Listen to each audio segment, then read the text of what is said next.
the videos are so realistic, and many people will not find the difference between reality and such AI created content. So that is the emergency right now, how to control the AI and how to use it for good, or at least for debunking or deterring hybrid warfare. It's really hard. In realities, on daily basis, we have threats like using AI for influencing societies, and I mean, it's an interesting mixture between classic tools like botnets and sockers or other very traditional usage of internet, and the new thing AI.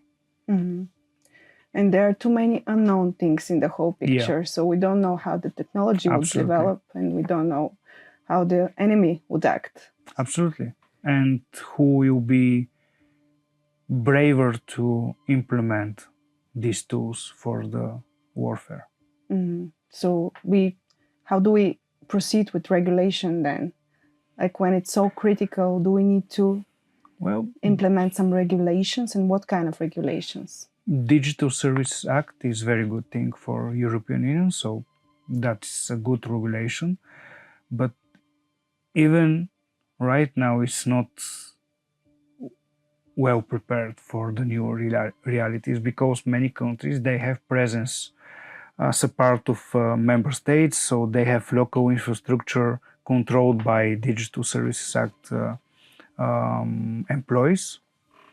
But still, for example, in Bulgaria, we have only one person involved in that effort, only one. How to create campaign to deter hybrid warfare campaigns, with right now, as the moment of our conversation, there are 100 and something across Europe. Only 100 people.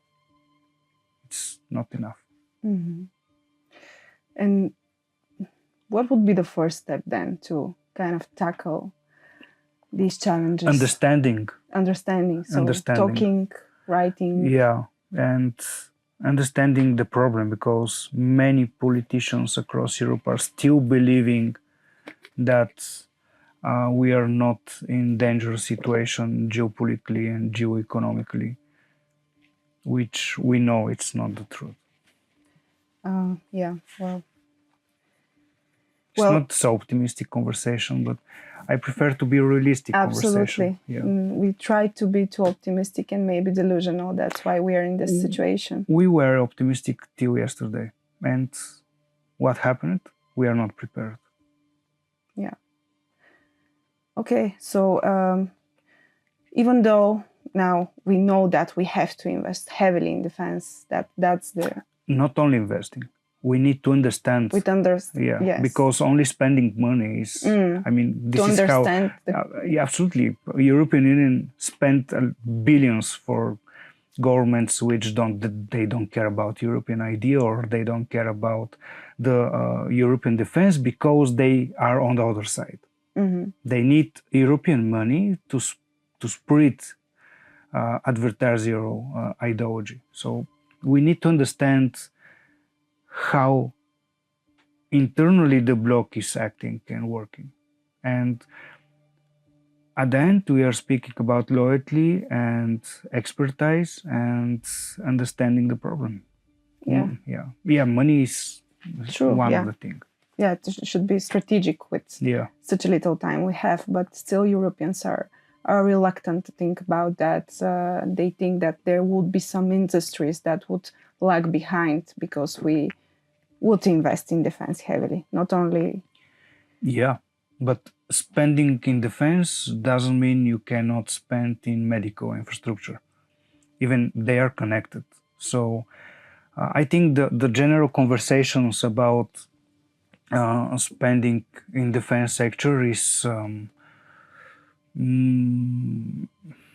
not rightfully how to say, the whole conversation is wrong. It's not only about spending money for weapons or rifles or missiles. Defense is much bigger than only spending on army. You need to spend in the same time when you spend money for buying new stuff or equipment, you need to spend money for your experts, institutions, NGO sector, because NGOs are very important for development. The private sector need to be part of decision making because the experts are there. And you need this expertise to create policy. That policy also needs investing because you need to go even to the smallest villages across the countries and to explain what's happening, and that you're not spending only on weapons, but that defense spending is also schools, education, and making the society resilient on disinformation, because disinformation is the first thing the advertiser is trying to do, because they need voters. Still, they need the democratic process. That is the irony and paradox. They need the democratic process to be influenced and infiltrated, so to win on political level, and in that case, the policy will be much more friendly to their strategic goals. So, if Europe or member state of European Union need to spend more on defense, it's okay, but it doesn't mean only spending in army. You need to spend much more, and in every sector of your society. And if you're just as passionate about innovation as we are, hit subscribe for the Recursive podcast on YouTube or your favorite podcast platform. We're everywhere.